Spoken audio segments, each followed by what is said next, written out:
Some residents warily eyed the driverless Gost train as it rushed through the countryside before derailing and crashing into a small Quebec town. The downtown area of Lac-Megantic was engulfed in flames, and now scores of people, perhaps as many as 80, are missing, while around 2,000 have been forced from their homes. Rescuers cautiously entered the charred debris on Sunday, more than 24 hours after the spectacular crash that saw flames shoot into the sky and burn into the night.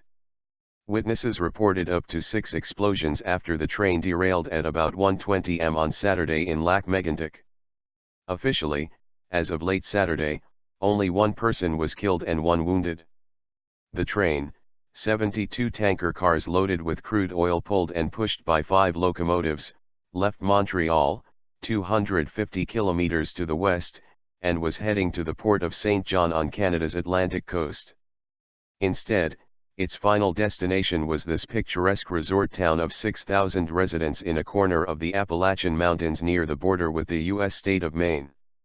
The town's fire chief, Dennis Lauzon, said his department wanted information on what was being moved by rail through his town. But we had yet to present a formal request, he said. Shocked by the force of the accident, residents pressed against police barricades seeking even the smallest detail that could help them cope with the disaster. Rumors of the runaway Gost train quickly spread. It had no driver, it was an unmanned train, a young man tells his friends gathered in front of a small grocery store. Antoinette Paris, 78, remembers seeing a glimmer, a sort of fire on the train as it made its way through the night. Paris arrived home and was looking out from her window, which overlooks the track, when she said she heard a loud bang. It lit up the whole house, she said.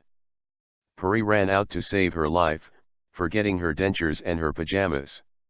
The cause of the crash was still unknown, but a spokesman for the Montreal, Maine and Atlantic Company, Christophe Journet, told AFP the train had been stopped in the neighboring town of Nantes, around 13 kilometers west of Lac-Megantic, for a crew changeover.